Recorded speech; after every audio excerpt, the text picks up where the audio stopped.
ดีสบายดีคุณเนาะนี่ค่ะมาแกงหน่อไม้หน่อลั่นโล30,000เนาะเป็นเดือนแล้วมาให้กินกัน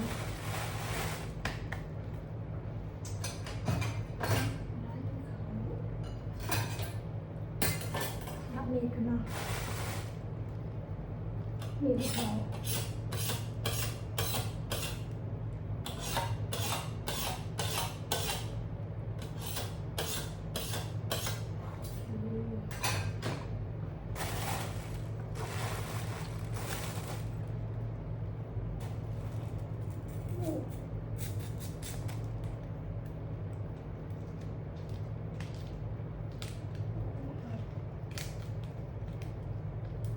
คุณอาก็เอาเงินให้ไปซื้อแนวกินเนาะเพราะว่าอันทางโรงแรมว่าเลี้ยงเขาเด้เพราะว่าเขาซ่านมันบ่ได้ใช่ไหม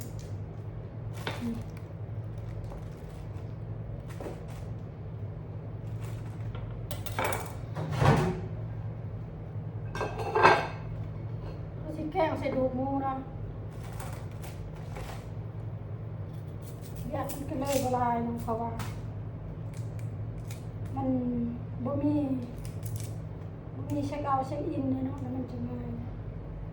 ถ้าแม่นห้องได้ให้อนามัยกันเนาะเอาท่านเนาะก็เฮ็ดเอาท่านก็เฮ็ดเดือนเป็นมือหนาเนาะมันบ่คือโรงแรมได้ต้องเฮ็ดมือต่อมือแล้วก็เอาท่านแล้วโมงเช็คอินแล้วก็คือ2 โมงเป็นโมงเช็คอินสมมติว่าออกหาห้องเนาะห้องต้องเฮ็ดแล้วให้มันแล้วทางหาห้องนะมันแล้วก่อน2 โมงเพราะว่าแขกก็จะมาเช็คอินเนาะเดี๋ยวนี้ยังเป็น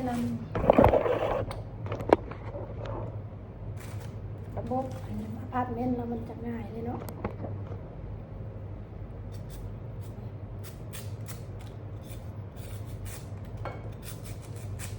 อยู่ผู้เดียว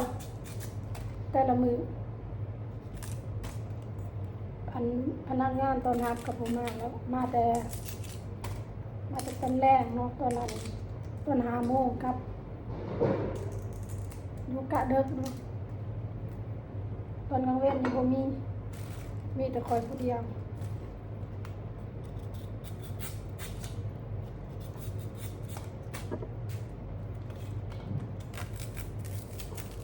นี่เขาสิมาแกงเนาะร้านกินเขา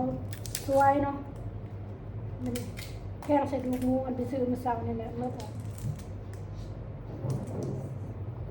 เสียงเนี่ยเมื่อ200,000 ปลาย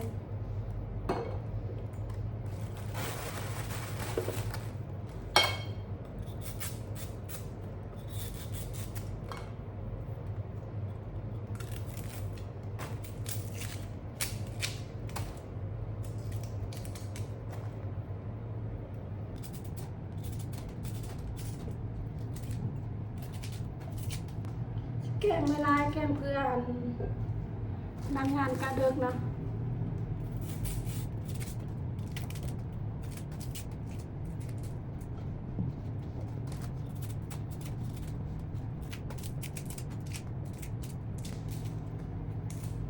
เพื่อนมัน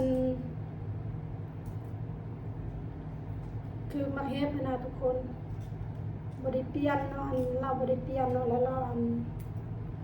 อาสกอตติดเอานะมันมาอยู่เนาะเมื่อวานฝนตกเลยแนมเมืองแล้วยังหัวอยู่มันซึมนะจังไรก็จะได้เปลี่ยนกับอย่างเงินหลังคาเนี่ยวางเงินมันคือสิบ่พอเนาะเพราะว่ากระเบื้องมันกระแพงกันเก่าเลยนั่นเขาว่าบ่ได้หรอกอันเราติดนะว่ามันบ่ได้หรอกมันโดนไปมันก็นอกมันก็ซึมได้เขาผลิตออกมาเพื่ออันสำหรับติดกระเบื้องโดยเฉพาะเป็นว่ามันได้ ว่านี่ฝนตกบ่ได้แห้งดอกแนมเบิ่งแล้วอ้าวมันคือซึมอยู่ได้ก็สิได้เปลี่ยนสิได้หื้อมันก็ทำบอกบ่ได้หรอกมันก็ลายลามได้หั่น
สร้างหมอกัน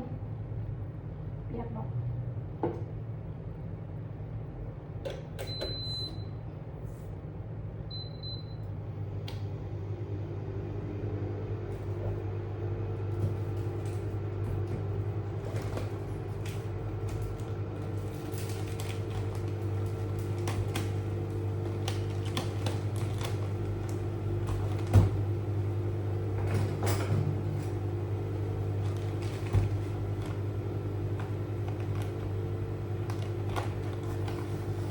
เอาเสียไป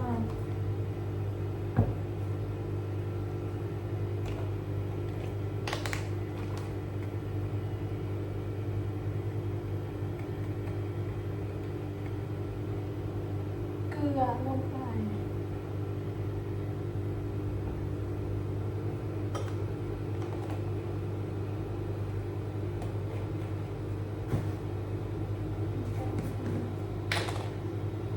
เอาไปตาม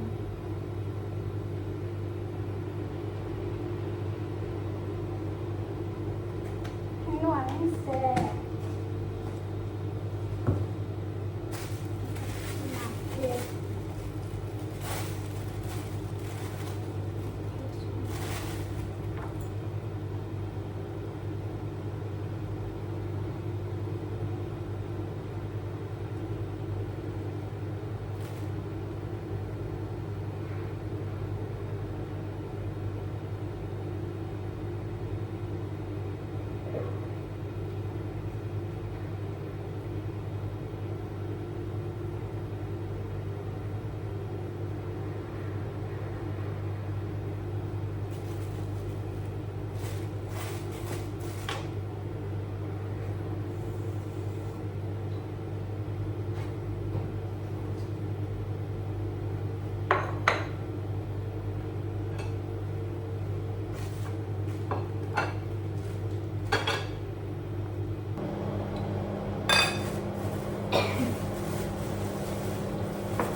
ใส่จานก่อน มาทุกคนแล้วแกงนอค่อยแกงแบบในนี้เลยเนาะมีแจวเขากระห่อมาแต่เหือนเนาะเอาอันแพ็คนี่แพ็คเอาเนาะมันจึงบ่เปียกเนาะถ้าเราใส่ถุงยางอันนี้เราเปียกคันเราเฮ็ดแบบนี้เราบ่เปียกก่อน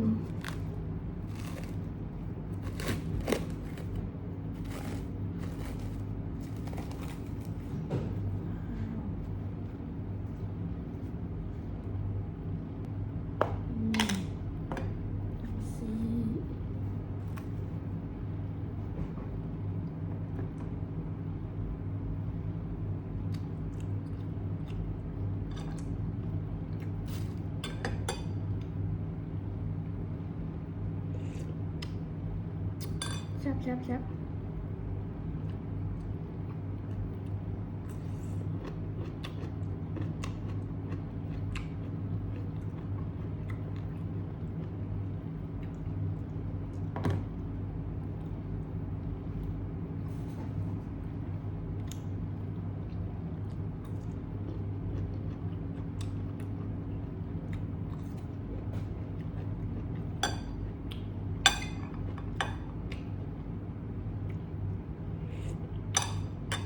หัวหน้า